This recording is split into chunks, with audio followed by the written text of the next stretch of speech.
Ka-Express, confirm na may totoong nangyayari sa US NCAA plan ni Kai Sotto at hindi ito simpleng haka-haka lamang. Ang pinaka-importanteng bagong detalye ayon sa The Philippine Star ngayong August 26, hinihintay ni Kai Sotto ang confirmation mula sa US NCAA kung magiging eligible siyang maglaro ng isang season. So ibig sabihin, ang usapan ngayon ay hindi na kung interesado ba siyang subukan ang college route na sa eligibility decision na mismo ng kanyang kaso.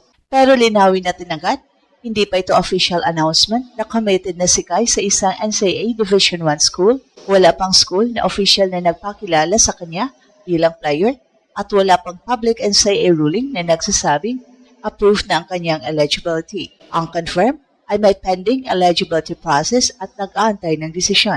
Kasabay nito, pinabulaan ni na Coach Tim Cone at SBP Executive Director Eric Hiti ang kumakalat na kwento na bumalik si Kai sa Gilas para humingi o makipagnegosasyon ng clearance mula sa SBP.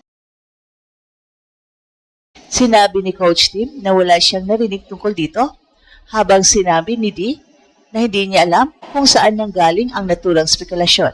At mas lalo nagiging interesting ang sitwasyon dahil expired na ang Japan B-League contract ni Kai at ayon sa parehong report, bukas ang ilang ruta, Japan B-League renewal, NBA G-League, Europe, Taiwan at maging NBA opportunities gaya ng 10-day, 2-way o exhibition contract. Hindi garantiya ang NBA contract pero malinaw ang isang bagay.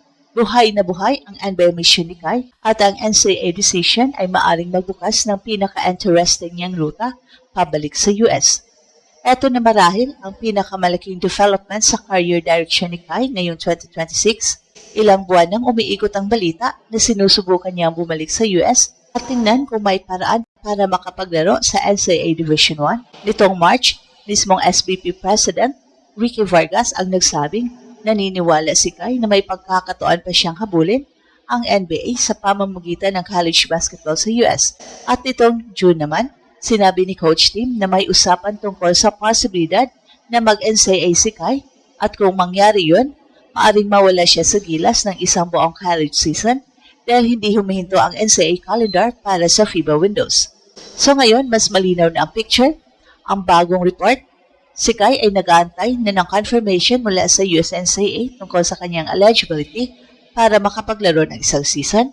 Napakalaking pagbabago nito mula sa dating may plano, may interest o may posibilidad. Well, hindi pa approval pero nasa puntong USNCAA eligibility decision na ang hinihintay para sa isang player na matagal na professional sa Australia at Japan.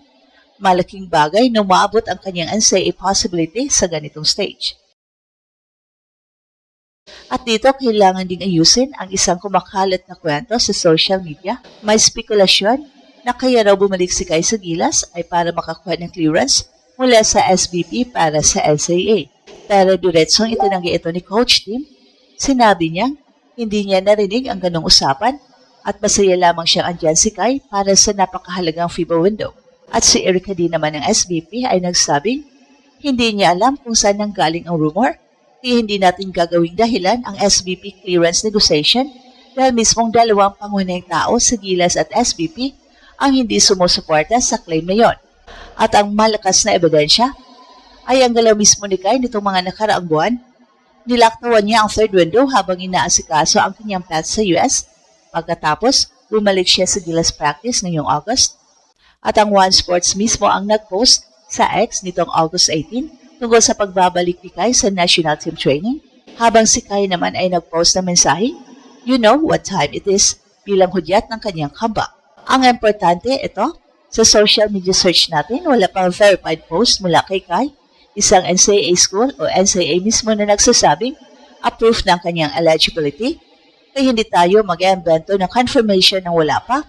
At ang mas malakas na balita ngayon ay ito, hindi na lamang NCAA rumor ang usapan, eligibility confirmation na mismo ang hinihintay ayon sa pinakabagong report. At huwag natin kalimutan kung bakit espesyal ang NCAA angle. Bago naging professional si Kai, isa siyang highly regarded prospect sa States. Naglaro siya sa The Skills Factory sa Atlanta at naging consensus 4-star recruit. Pero sa halip na dumaan sa traditional college route, pinili niya ang NBA G-League Ignite. Pagkatapos ay nagpunta siya sa Adelaide 36ers sa Australia bago tuluyang maglaro ng career niya sa Japan B-League. So ibig sabihin, kung mabibigyan siya na ngayon ng pagkakataon na makapag-NCAA, parang bumabalik siya sa isang kalsadang hindi niya tinahak noon, pero ibang kaya na ang magbabalik, hindi na ang teenager prospect, dala na niya ngayon ang professional experience sa Australia at Japan, international competition, FIBA experience at years of development bilang isang 7-3 center. At ito ang dahilan kung bakit napakalaki ng hinihintay na NCAA decision kapag maging eligible si Kai. Hindi lang ito simpleng back to school, maaari itong maging isang season-long American showcase sa harap ng college basketball audience, NBA scouts, agents, executives at teams na mas madaling makakakita sa kanya linggo-linggo. At isipin niyo ang storyline, isang Pinoy big man na minsang pinili ang professional route kaysa NCAA, ngayon posibleng bumalik sa US college basketball matapos ang Australia, Japan, NBA Summer League, major injury at comeback.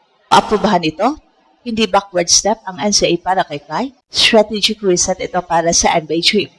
So ngayon, tungkol naman sa NBA Exhibit 10, nakasama sa mga option na binanggit sa bagong report, mahalaga ring malinaw tayo rito.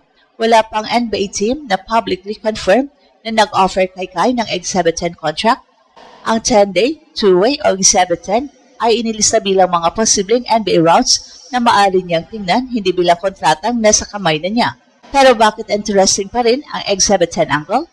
Dahil ang ganitong uri ng oportunidad ay maaaring maging pintuan papasok sa NBA training environment at developmental system. Hindi kailangan ni Kai na biglang maging franchise player. Ang kailangan niya ay makakuha ng pagkakataong makita ulit ng mga NBA teams kung ano ang kaya niyang ibigay bilang isang napakalaking center na may international experience. At sa kaso ni Kai, may mga bagay siyang hindi kailangang ipakilala mula zero. May official NBA draft profile na siya noong 2022. Naglaro na siya laban sa professional sa Australia at Japan. Naglaro na rin siya sa NBA Summer League. Ang kailangan niyang patunayan ngayon ay ibang version ng kanyang sarili. Healthy, mobile, consistent, physically ready at capable na magbigay ng value bilang rim protector, screener, finisher at rebounder. Kaya napakahalaga rin ang kanyang kasalukuyang Gilas return. Iniulat na fully healthy na si Kai bago ang kanyang long-awaited national team comeback at sa isang importanteng FIBA window laban sa Jordan at Iran.